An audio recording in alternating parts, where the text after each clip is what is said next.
सो यहाँ पे हम सबसे पहले देखेंगे क्या क्या डिफरेंस है between the national park, wild life sanctuary and biosphere reserve. हमेशा ऐसे कुछ ना कुछ क्वेश्चन रहते हैं, दैट्स वाई हम टेबल ऑफ फॉर्म में देखेंगे। स्पीशीज़ की बात करें तो नेशनल पार्क सिंगल स्पीशीज़ के लिए, स्पीशीज़ की बात करें तो नेशनल पार्क में सिर्फ एक स्पेसिफिक या फिर कह सकते हैं एक इंडिविजुअल स्पीशीज़ से रिलेटेड एक नेशनल पार्क बनाया जाता है, ठीक है। तो हमेशा याद रखना, एक पर्टिकुलर स्पीशीज़ को प्रोटेक्ट करने के लिए नेशनल पार्क बनाया जाता है। वाइल्ड लाइफ सेंचुरी में एक से ज़्यादा स्पीशीज़ होती हैं एंड अगेन बायोस्फीयर रिजर्व में भी एक से ज़्यादा स्पीशीज़ को प्रोटेक्ट किया जाता है।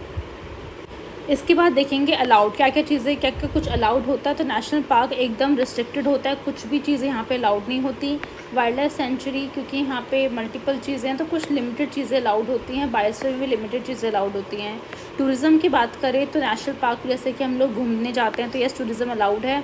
वाइल्ड लाइफ सेंचुरी में भी टूरिज़्म अलाउड होता है, बट बायोस्फीयर रिजर्व में टूरिज़्म अलाउड नहीं होता है क्योंकि बहुत लार्जर एरिया जो होगा बायोस्फीयर रिजर्व होगा, जहाँ पे नेशनल पार्क में कोई टाइगर रिजर्व भी है, कोई पर्टिकुलर रिवर भी जा रही है बायोस्फीयर रिजर्व, तो इन सबको मिला के जो है बायोस्फीयर रिजर्व बनता है। दैट्स वाई टूरिज़्म यहाँ पे अलाउड नहीं है। ह्यूमन एक्टिविटी जो हमेशा एग्जाम में पूछी जाती है, तो याद रखना नेशनल पार्क इतना रिस्ट्रिक्टेड है कि कोई ह्यूमन एक्टिविटी ऑब्वियसली वहाँ पे नहीं की जाएगी, बिकॉज उस पर्टिकुलर स्पीशीज़ का वो घर है वहाँ पे, उसको वहाँ पे प्रोटेक्ट करना है, तो ऑब्वियसली किसी भी ह्यूमन को वहाँ पे नहीं आने दिया जाएगा। वाइल्ड लाइफ सेंचुरी की बात करें तो रेगुलेटेड तरीके से ह्यूमन एक्टिविटी होगी, यानी आप परमिशन लेके ही कर सकते हो, देखा जाएगा सिचुएशन कैसी है।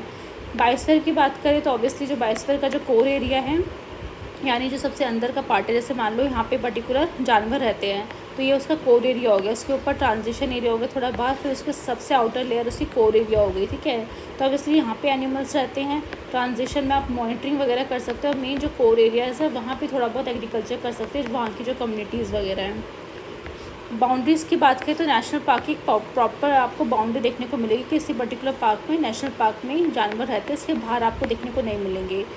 नेक्स्ट है वाइल्ड लाइफ सेंचुरी में कोई बाउंड्री नहीं देखने को मिलती, बायोस्फीयर में भी आपको बाउंड्री देखने को मिलती है। साइंटिफिकली तीनों को साइंटिफिकली मैनेज किया जाता है। ऑब्वियसली बात है, अगर हमें वहाँ की वाइल्ड लाइफ, वहाँ की फौना, वहाँ की फ्लोराज, इन सबको बचाना है तो साइंटिफिक तरीके से किया जाएगा। तो ये सब